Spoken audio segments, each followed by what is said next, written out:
우리는 계속해서 구약 성경 출애굽기를 함께 나누고 있습니다. 출애굽기의 말씀은 구원 이후의 삶, 우리가 어떻게 살 것인가에 대한 답의 그 진지한 고민의 답을 우리 가운데 말씀합니다. 그래서 우리는 전체의 주제를 출애굽기를 알면 인생의 길이 보인다 라는 주제로 달리고 있습니다. 따라해 보시겠습니까? 출애굽기를 알면 인생의 길이 보인다. 하나님이 사람을 부르실 때는요, 그 사람에게 대한 하나님의 계획이 있으세요. 그냥 부르지 않으세요. 그를 부르셔서 하나님은 그를 통해서 일하도록 하십니다. 호렙산에서 불붙는 떨기나무 앞에 선 모세를 하나님이 부르세요. 그리고 모세에게 장차 해야 될 일들에 대해서 말씀합니다. 모세야, 모세야, 나는 너에 대한 꿈이 있단다. 너를 통해 장차 이스라엘 백성들을 애굽에서 탈출시키겠다. 나오게 할 거다. 이것이 모세를 부르신 하나님의 비전이었고 계획이었습니다. 모세가 그 이야기를 듣고 너무 깜짝 놀랐어요. 너무 큰 거예요. 만약 하나님께서 모세야, 모세야, 내가 너를 미디안 광야에 양을 치는 목장의 최대 주주로 만들겠다, 이렇게 말했어도 모세는 너무 컸을 거예요. 그런데 그쯤이 아니에요. 대애굽에서 히브리 노예들을 전부 다 이끌고 나오겠다. 어떤 학자는 남자만 60만이니까 120만에서 혹은 240만까지도 보는데, 그 사람들을 이끌고 나오겠다. 정말 입이 떡 벌어지는 엄청난 일입니다. 출애굽의 지도자로 모세를 쓰시겠다고 하는 것이 하나님의 계획이었어요. 모세가 깜짝 놀랐어요. 그러면서 오늘 모세는 두 가지를 질문해요. 우리 인생에 질문을 갖는다는 건 너무나 중요해요. 아무나 질문하지 못합니다. 뭘 좀 알아야 질문해요. 그리고요, 좋은 질문은 좋은 답을 얻게 돼요. 그렇기 때문에 우리 인생에 좋은 질문을 할 수 있는 지혜가 있다는 건 얼마나 중요한지 모릅니다. 그래서 제가 설교하다가 가끔은 이렇게 질문을 해요. 그 질문이요, 중요하기 때문이에요. 그리고 그 중요한 질문을 우리가 갖고 살아갈 때 우리에게는 진지한 답을 얻게 되는데 인생의 답인 경우가 많습니다. 그렇기 때문에 여러분 좀 질문했으면 좋겠어요. 우리 하나님 앞에 질문했으면 좋겠어요. 질문하면 하나님은 반드시 뭐 하세요? 답하세요. 질문하는 인생, 하나님 앞에 그렇게 질문할 때 하나님은 말씀하세요. 오늘 모세의 첫 번째 질문이 그거예요. 하나님, 내가 누굽니까? 하나님, 내가 누굽니까? 다시 말하면 하나님, 내가 이것을 감당할 수 있겠습니까? 이렇게 질문하는 것은 모세가 애굽 땅이, 그 제국이 어떤 땅인지를 너무나 잘 알았기 때문이에요. 왜냐하면 모세는 40대까지 애굽의 왕자로서 최측근으로 애굽이 어떻게 돌아가는지를 알았어요. 모르면 한 번쯤은 가요. 멋모르고. 알고는 못 가요. 쉽지가 않습니다. 그러니 모세가 내가 히브리 노예들을 애굽에서 탈출시키겠다라고 얘기했을 때 모세에게 떠올랐던 것은 애굽의 군대였을 겁니다. 왜냐하면 그 당시에 세계 최강이었거든요. 그 당시만 해도 애굽은 철병거가 있었습니다. 아무도 없었을 때 최신식 탱크 부대가 있었다고 생각하시면 돼요. 이길 수가 없는 부대였습니다. 그러니 모세가 생각할 때 그들은 망이 망소 같은 사람들이에요. 노예들이에요. 그런데 그들을 제가 어떻게? 라고 생각하면서 하나님께 질문하는 거예요. 하나님, 내가 누굽니까? 라고 질문하는 거예요. 또한 모세는 히브리 민족이 어떤 사람인 줄 알았어요. 모세는 애굽의 왕자로 있었을 때 40세 때 최고 잘 나갈 때 다 끝냈다고 생각하고 이쯤이면 내가 히브리 민족을 위해 뭔가 할 수 있다라고 생각했을 때 그는 행동합니다. 애굽의 관리를 히브리 민족을 위해서 쳐 죽여요. 그러면서 처절하게 실패했고 그 결과 미디안 땅으로 도망가서 지금 노인이 된 80세의 삶을 살고 있는 것이 지금 모세의 삶입니다. 신약성경 사도행전 7장 25절 말씀에 보면요, 모세의 마음이 그 안에 들어가 있어요. 무슨 얘기입니까? 모세는 자신이 노예 관리인 애굽 사람을 쳐 죽이고 나면 하나님이 칭찬해 줄 줄 알았어요. 오늘 말씀에 가만히 읽어보면. 그리고 이스라엘 민족이 자신을 민족의 지도자로, 영웅으로 지켜 세울 줄 알았어요. 근데 어떻게 됐습니까? 하나님의 칭찬은 없었어요. 이스라엘 민족들이 그를 지도자는 그만두고 네가 우리도 죽이려고 그러느냐 라고 하면서 모세를 윽박지르는 것을 봤습니다. 처절하게 실패했었던 사람입니다. 그렇게 미디안 광야에서 양이나 치는 40년의 세월을 보내고 있는 그때 어떻게 합니까? 하나님이 그를 부르십니다. 생각해 보면 모세가 40세에 그 황실의 교육을 받았었던 그때 교만함으로 히브리 민족을 위해 일한다라고 얘기했을 때 그는 교만 때문에 일을 그르쳤어요. 이제 철저히 아무것도 할 수 없는 80세의 미디안 광야, 양이나 치던 모세 앞에 하나님이 소명을 주시거든요. 계획을 말씀하시거든요.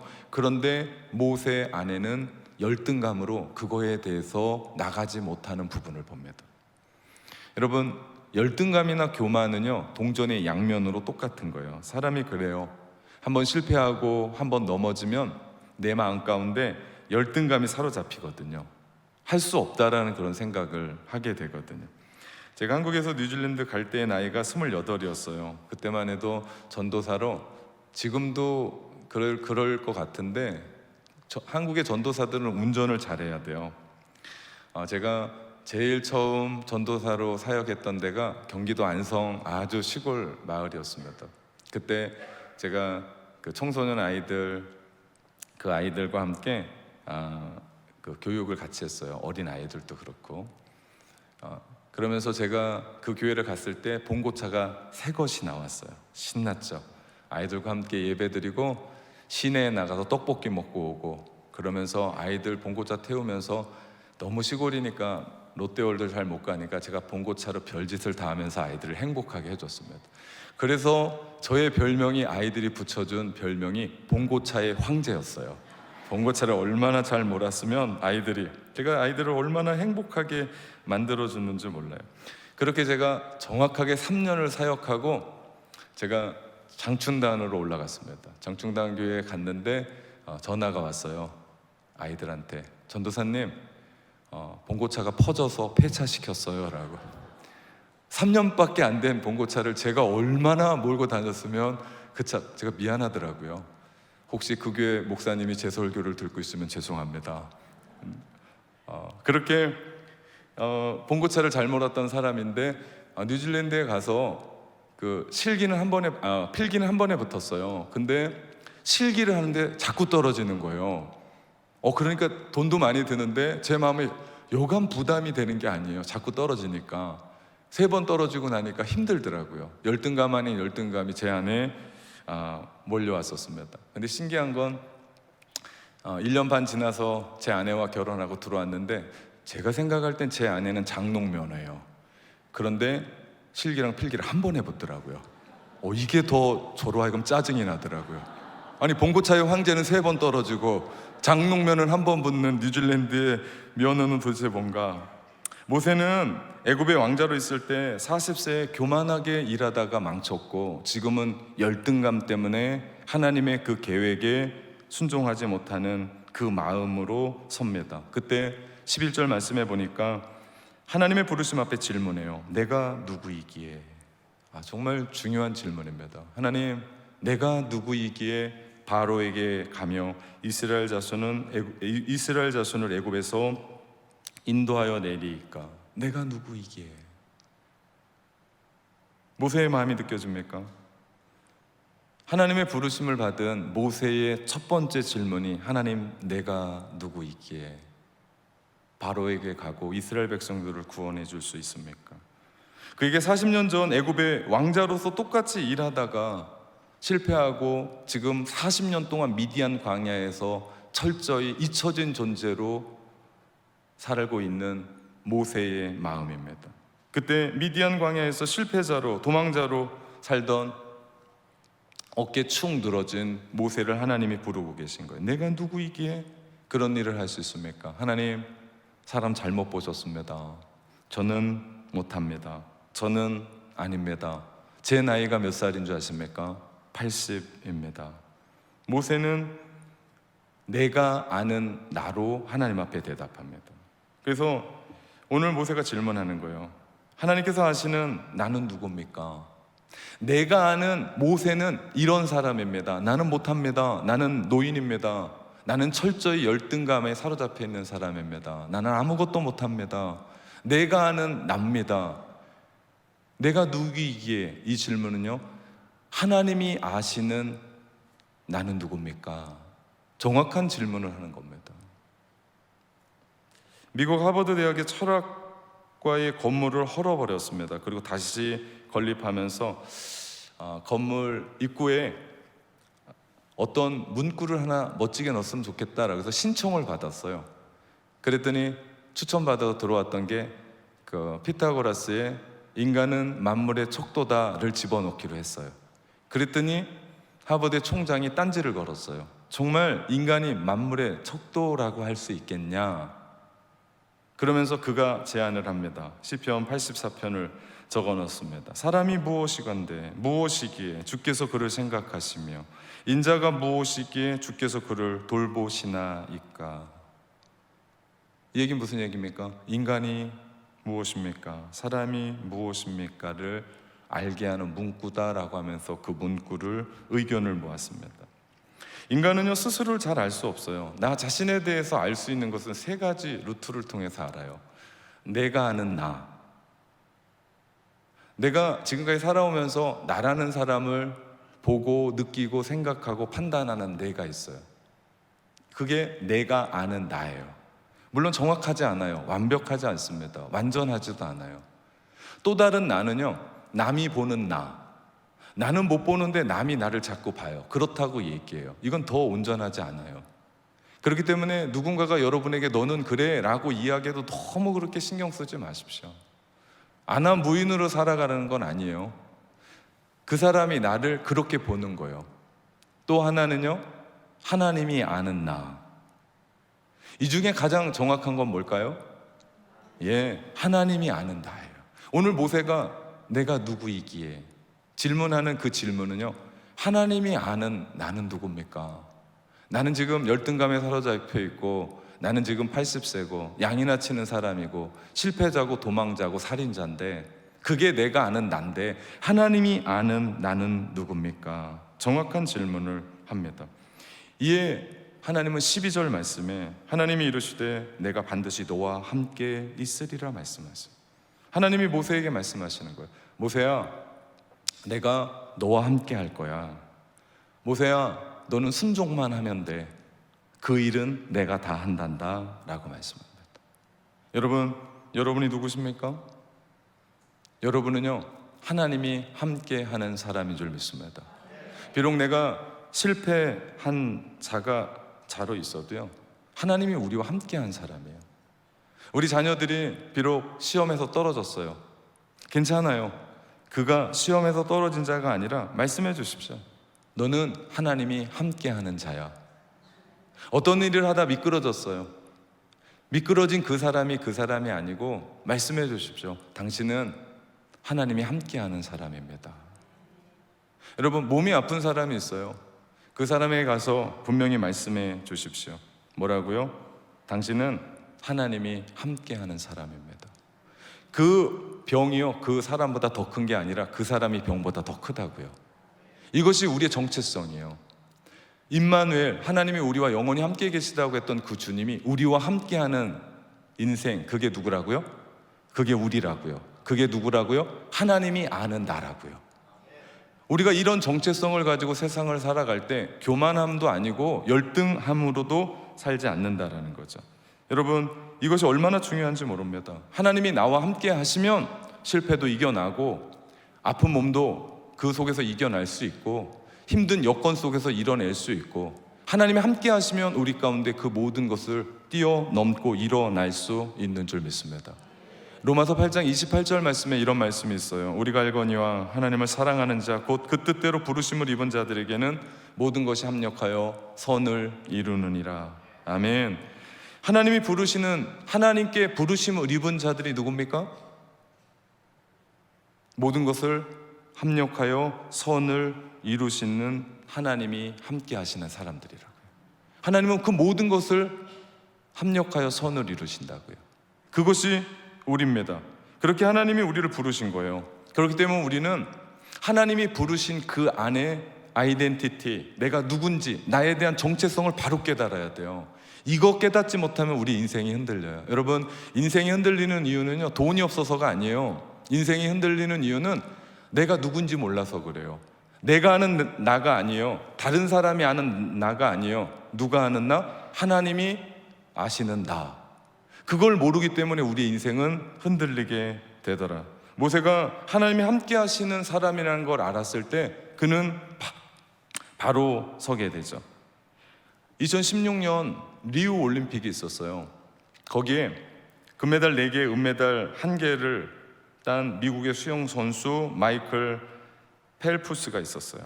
당시 그는 31살이었습니다. 2012년에 은퇴했다가 다시 복귀해서 그가 올림픽에서 이러한 엄청난 성적을 거둡니다. 그는 시드니 올림픽부터 시작해서 리우 올림픽까지 총 5회를 올림픽에 출전했던 사람이에요. 4년에 한 번씩 있는 올림픽이니까 20년 동안 그가 수영 선수로 활약을 합니다. 그러면서요, 그가 땄던 메달이요, 금메달이 22개, 은메달이 3개, 동메달이 2개예요.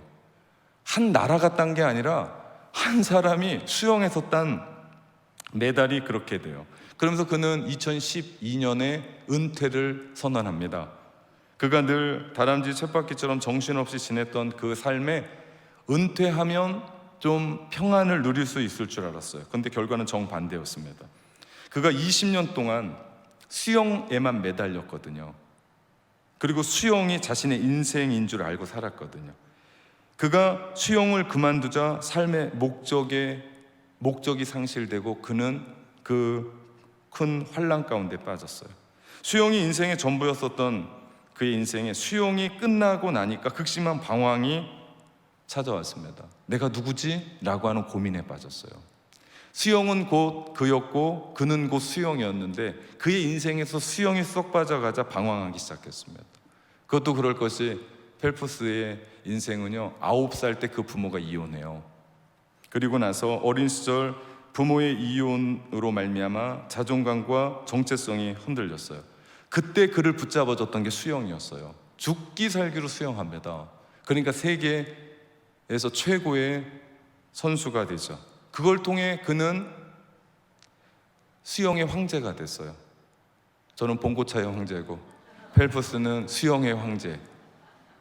그렇게 이름을 달고 펠프스는 그런 삶을 삽니다. 그런데 수영이라는 게 쑥 빠지고 나니까 그에게 정체성이 혼란이 오기 시작하니까 그가 생전 손대지도 않았던 마약과 술과 도박에 빠지게 됐고 급기야는 2014년에 음주운전하다 걸리는 비참한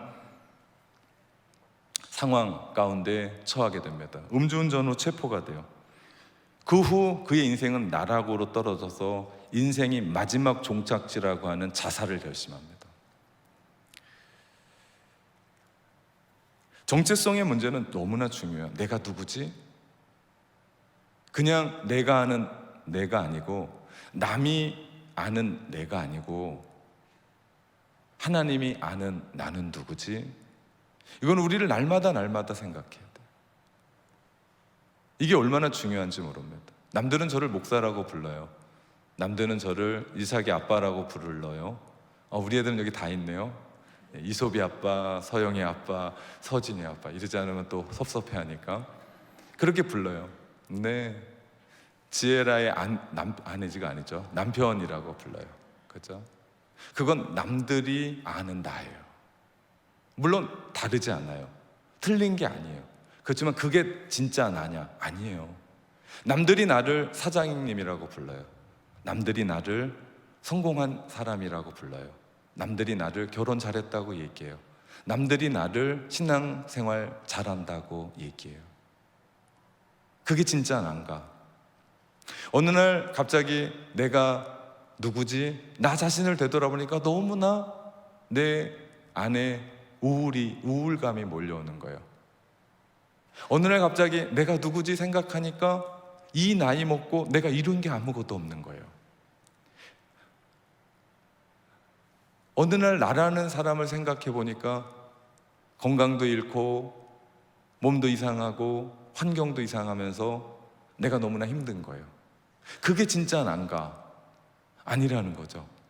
정말 중요한 건 하나님이 아는 나, 하나님이 아는 나를 모르면 우리의 정체성은 흔들리게 되고 우리의 삶에는 멘붕에 빠지게 되죠. 우리가 믿음 생활 처음 시작할 때를 기억해 보십시오. 예수 그리스도의 십자가 하나면 우리는 흥분했었을 때가 있었습니다.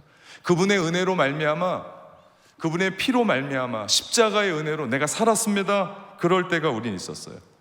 우리 고린도후서 5장 17절 말씀, 누구든지 그리스도 안에 있으면 새로운 피조물이라 이전 것은 지나갔으니 보라 새 것이 되었도다. 이것이 우리의 정체성이에요.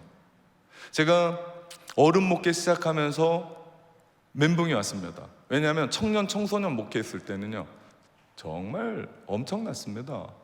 왜냐하면 그 아이들은요 얘기한 대로 가요. 이게 길이다, 일로 가야 돼, 이게 하나님의 깃발이야. 그럼 아이들은 그 깃발 들고 굴로 달려갑니다. 근데 어른 목회 시작하고 나니까요 여기가 길입니다, 일로 가십시오, 이게 깃발입니다. 그럼 사람들은 어디로 가요? 다 일로 가요. 막 절로 막 가요. 그거 깃발 아니라는 거 붙잡고 막 달려가는 겁니다.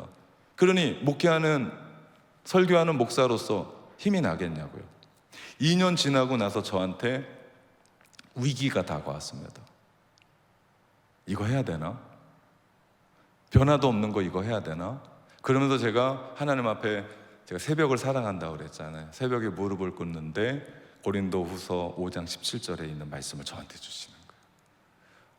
누구든지 그리스도 안에 있으면 새로운 피조물이고 내가 그렇게 보는데 넌 왜 그렇게 안 보니? 저한테 저를 깨우쳐 주시는 거예요. 누구든지 그리스도 안에 있으면 새로운 사람들인데 나는 그렇게 보는데 왜 너는 그렇게 안 보니? 이전 것은 지나갔는데 왜 너는 이전 것 붙잡고 그렇게 씨름하고 있니? 보라 새 것이 되었도다. 그 다음부터요 제가 설교 안 했으면요 제가 그렇게 웃긴 인간이 아닌데 행복한 거예요. 왜요? 그리스도 안에 있으면 이들을 누가 변화시켜요? 하나님이, 성령께서. 그래서 저는 어떻게 해요? 보라 새 것이 되었도다. 그래서 제가 설교하고 사는 거예요. 그러지 않으면 죽었을 거예요 아마. 미쳐버렸을 겁니다. 제 성격상. 이게 우리의 정체성이에요. 우리는 그리스도 안에서 새로워진 사람들이에요. 그리스도 안에 있을 때만 새로워진 사람들이에요. 예수 그리스도의 피 묻은 십자가의 보혈이 우리 인생을 덮고 우리로 하여금 새롭게 태어난 존재, 영원한 생명을 얻은 존재, 하나님의 존귀한 자녀로 태어난 존재, 우리가 새롭게 변화된 존재. 네, 아멘을 하든 안 하든 저는 계속 나갑니다.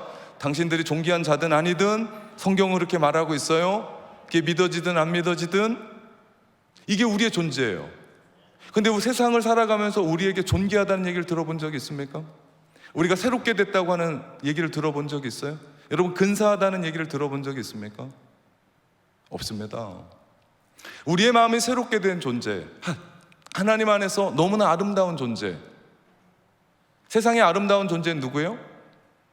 멋지고 근사하고 근육이 있고 쫙 빠지고 여러분에게 해당되는 건 하나도 없는 것 같아요. 그렇죠? 네. 세상은 그걸 아름답다고 얘기해요. 그런데 하나님은 우리에게 뭐라고 얘기합니까? 그리스도 안에 있으면 여러분 아름다운 사람입니다. 그리스도 안에 있으면 여러분 존귀한 사람입니다. 그리스도 안에 있을 때 영원한 생명은 여러분의 것입니다. 여러분 하나님의 자녀입니다. 이게 우리의 아이덴티티예요. 이게 우리의 정체성이에요. 이거 잃어버리면 우리 가운데 아무것도 없습니다. 하나님이 우리 가운데 그거 만들어주신 거예요. 예수님은 왜 그렇게 훌륭한 구원의 사역을 감당하실 수 있었습니까? 하나님이시기도 했지만 예수님이 공생애를 처음 시작할 때 세례를 받아요. 요단강에서 요한에게. 그리고 하늘의 문이 열려요. 그리고 비둘기같이 성령이 내리시면서 뭐라고 합니까? 이는 내 사랑하는 아들이요 내가 기뻐하는 자다 라고 하는 하늘의 음성을 들었어요. 그게 예수님의 정체성이었어요. 그래서 주님은 끝까지 십자가의 길을 달려갑니다. 겟세마네에 고비가 있었지만 끝까지 그 길을 걸어가요. 여러분, 요즘 여러분은 무슨 음성을 듣습니까? 어떤 이야기를 들어요? 하늘의 음성을 듣기를 주님의 이름으로 축원합니다. 너는 내 사랑하는 아들이요 딸이요 내가 너를 기뻐하노라. 이 음성이 우리의 정체성이에요. 우리가 그렇게 살아가야 돼요. 세상은 우리 가운데 그렇게 얘기하지 않아요. 그렇기 때문에 믿음의 사람들은 이 예배의 자리에 나와서 하나님의 음성을 그렇게 듣는 거예요. 기도의 자리에 와서 우리는 하나님의 음성을 그렇게 듣는 거예요. 그리고 여기서 충전하고 또 돌아가서 세상에서 넘어지고 힘들고 아파도 그곳에서 우리가 주님의 은혜로 내가 누군지를 알았기 때문에, 내가 어떤 사람인 줄 알았기 때문에, 하나님이 아는 나를 깨달았기 때문에, 보았기 때문에, 들었기 때문에 우리는 세상에 나가서 승리하는 줄 믿습니다. 하나님 안에서 내가 누구인지, 다시 말하면 하나님이 아는 나를 찾았던 사람은요, 또 하나의 질문을 합니다. 두 번째 질문, 그게 뭡니까? 하나님은 누구십니까? 내가 믿는 하나님은 누굽니까? 이 진지한 질문을 우리는 해야 됩니다. 13절 말씀해 보니까요, 모세가 하나님께 아뢰되 내가 이스라엘 자손에게 가서 이르기를 너희의 조상의 하나님이 나를 너희에게 보내셨다 하면 그들이 내게 묻기를 그의 이름이 무엇이냐 하리니 내가 무엇이라 그들에게 말하리이까. 이 질문 단순히 하나님의 이름의 석자가 뭡니까? 라고 묻는 게 아니에요. 하나님의 이름의 본질이 뭡니까? 하나님이 정말 이스라엘 민족, 노예된 히브리 민족을 출애굽시키는 것이 하나님의 뜻입니까? 그런 엄청난 일들을 할 수 있는 능력이 주님께 있습니까? 라고 묻는 거예요. 그냥 이름 석자가 아니에요. 그렇게 이름을 얘기할 때 내가 그 하나님의 이름을 안다는 건 그냥 최요한 이름을 석자 알고 전화번호 010 이렇게 알고 이게 아니고 정말 그 한 사람이 누군지 내 안에 들어와 있는 거예요. 우리가 하나님을 안다는 건 하나님이 무엇쯤을 하고 하나님은 어떤 일을 하는 게 아니고 하나님의 그 능력이 우리 안에 들어와서 우리 안에 역사하는 거예요. 이게 하나님을 안다라고 얘기하는 거예요. 그 질문에 하나님은 모세에게 답하십니다. 14절에요. 하나님이 모세에게 이르시되 나는 스스로 있는 자다. 나는 스스로 있는 자다라고 말씀하셨어요.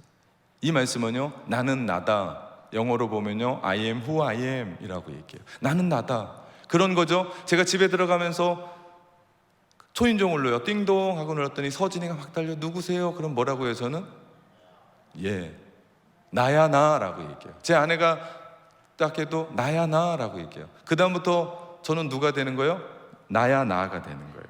나는 나다. 이 이야기는요, 히브리 말로 여러분 따라 해주셔야 돼요. 제 설교 뒤에 여러분이 계속 이 이야기를 해야 돼요. 에흐예 아쉐르 에흐예. 이렇게 따라하면 됩니다. 제가 무슨 질문을 할 거예요. 그럼 이게 또 떠올 거예요. 그럼 여러분이 그대로 얘기를 해주시면 돼요.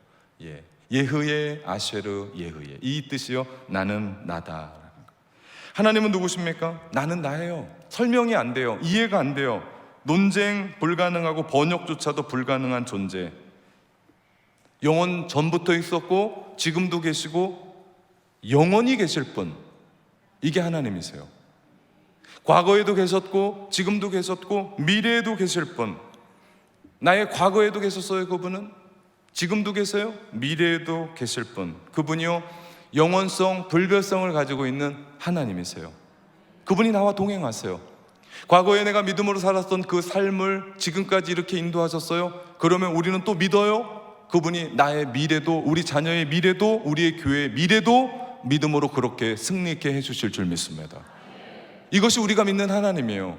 그렇기 때문에 우리는 하나님을 계속해서 경험해야 돼요. 그게 기도든, 그게 말씀 가운데 은혜든, 그것이 내 삶 속에서 어떤 체험이든, 하나님이 나에게 말씀하셨던 어떤 비전의 길을 걸어가든, 그 삶 속에서, 내 현장 속에서 하나님이 누구신가를 내가 가슴 깊이 깨닫게 될 때 우리는요, 그 하나님이 누군지를 알고 살아갑니다. 뿐만 아니라 나는 스스로 있는 자다, 나는 나다 라고 말씀하시는 건요, 나를 존재케 하신다는 거예요. 사람이 하나님을 진정으로 만나면요, 친밀감만 느끼지 않아요. 그냥 따뜻한 어떤 친밀감만 느끼지 않아요. 어떤 사람은 그렇게 오해해요. 하나님 만날 때. 여러분, 하나님은 우리가 깊이 만나면요, 엄청난 태산가트를 만나는 거예요. 압도를 당하는 거예요. 그러면 우리 가운데 들어오는 게 뭡니까? 경외감이 들려요. 이건 무서움이 아니, 이건 무서움이에요. 이거는 두려움이 아니에요. 내가 하나님 앞에 그렇게 들어갈 때 우리 안에 두려운 면이 있어요. 이건 공포가 아닙니다. 엄청난 하나님 만났는데 우리 가운데 들려지는 그 부분은요, 내가 형용할 수 없는 깊이를 느껴요. 당혹감이에요. 여러분, 수영을 좋아하시는지 모르겠는데 수영장에 들어갔어요. 근데 내가 생각하는 것보다 깊어. 이럴 때의 마음이에요. 여러분, 그렇게 하나님을 만난 적이 있으십니까? 나는 그냥 이렇게 하나님이라고 생각했어요. 근데 하나님을 만나고 나니까 끝도 없는 거예요. 마치 꿈속에서 내가 벼랑 끝까지 막 떨어져 나가는 것과 같은 그런 우리 안에 있는 당혹감. 하나님의 임재를 깊이 만날 때요, 우리 가운데 그 엄청난 하나님 앞에서 우리는 압도하게 돼요. 그러니 하나님, 이거 필요합니다, 저거 필요합니다, 이거 해결해 주셔야겠습니다, 이거 낫게 해주셔야 되겠습니다, 그 이야기가 우리 입에서 다 사라진다니까요. 그 전능하신 하나님 만나고 나면요, 우리 가운데 엄청난 압도감이 우리 가운데 오면서 그분을 어떻게 한다고요? 두려움 가운데 경외하게 되죠. 이것이 하나님을 만나는 거예요. 여러분, 예배 가운데 여러분이 하나님께 부르짖는 그 기도 가운데 이런 엄청난 하나님 만나시기를 주님의 이름으로 축원합니다. 그렇게 하나님 만나고 나면 우리의 인생이 완전히 바뀔 수밖에 없어요. 나 인생의 목적, 지금까지 살아왔었던 가치관, 가치, 내가 붙잡고 있었던 모든 것 바뀔 수밖에 없고요, 지금 눈물이 나도 그 눈물을 머금고 인내하며 그 일들을 이겨나가고 충성하고 헌신하고 충성하고 결국에 뭐까지 합니까? 순교까지 합니다. 순교하는 분들 보면 그냥 하는 게 아니에요. 하나님의 엄청난 압도 가운데 있었던 거예요. 목숨 아까운 사람이 어디 있냐? 안 아까운 사람이 어디 있냐고요. 그런데요, 하나님의 압도함에 들어가니까 나는 없는 거예요. 주님만 있는 거예요. 이게 얼마나 놀라운 은혜인지 모릅니다. 바울이 그래서 나의 나 된 것은 하나님의 은혜 때문입니다 라고 고백합니다. 나는, 내가 사는 건 하나님 때문입니다. 내가 이렇게 어떤 일을 한 건 하나님 때문입니다. 나는 하나님의 은혜대로 이렇게 삽니다. 그래서 그는 로마로 가서 로마에서 참수형을 당하기까지 그는 그 삶을 살아냅니다. 이게 바울뿐이겠습니까? 우리의 삶은 아니겠습니까? 그럼 우리는 이렇게 질문해야 됩니다. 여러분은 누구 때문에 구원받았습니까? 에흐예, 아쉐르, 에흐예. 이게 떼어주셔야 되는데 다시 못 돌아갑니까? 네, 좋습니다. 제가 질문 6개 할 겁니다. 그럼 여러분 이 대답을 하십시오. 여러분은 누구 때문에 구원받았습니까? 여러분은 누구 때문에 이 땅에 존재합니까? 여러분은 누구 때문에 새 역사를 시작합니까? 여러분은 어렵고 힘든 이 세상을 살아가면서 절망하지 않는 이유가 뭡니까? 여러분은 세상의 사람들이 오해를 받을 만한 신앙을 가지고 있으면서도 세상 한복판에서 당당하게 살아가는 이유가 뭡니까? 예흐예, 아쉐르, 예흐예. 그 하나님이 나와 함께 계시기 때문인 줄 믿습니다. 이것이 신앙생활이에요. 우리가 그렇게 살아가는 거예요. 나는 나다. 스스로 계신 그 하나님이 우리의 인생의 전 존재가 되시기 때문에 우리 이렇게 사는 거예요. 여러분에게 누군가가 어떻게 이런 삶을 사십니까? 라고 보면 그냥 웃지 말고요, 주님 때문입니다. 이 고백이 진정한 여러분의 고백이기를 주님의 이름으로 축원합니다. 설교 서두에 언급했던 펠프스, 그는 절체절명의 위기 가운데 친구 한 사람을 만나게 돼요. 자살을 고민할 때 친구 레이 루이스를 만나고 그가 전해준 책이 릭 워렌의 목적이 이끄는 삶이었어요. 제가 주일 오후 예배 때 참 좋아하는 책입니다. 목적, 우리를 왜 이 땅에 보내셨는지에 대한 이야기죠. 이 책을 읽으면서 그는 나는 하나님의 자녀고 나는 하나님의 백성이다라는 걸 확실합니다. 이 땅 가운데 나를 보내신 것은 하나님이 나를 자녀 삼아 주시려는 이유였고, 더 나아가 나를 이 땅 가운데 하나님이 보내신 것은 분명한 목적이 있고 내가 살아가는 이유는 그 목적을 이루기 위함이라는 걸 펠프스가 확신하게 돼요.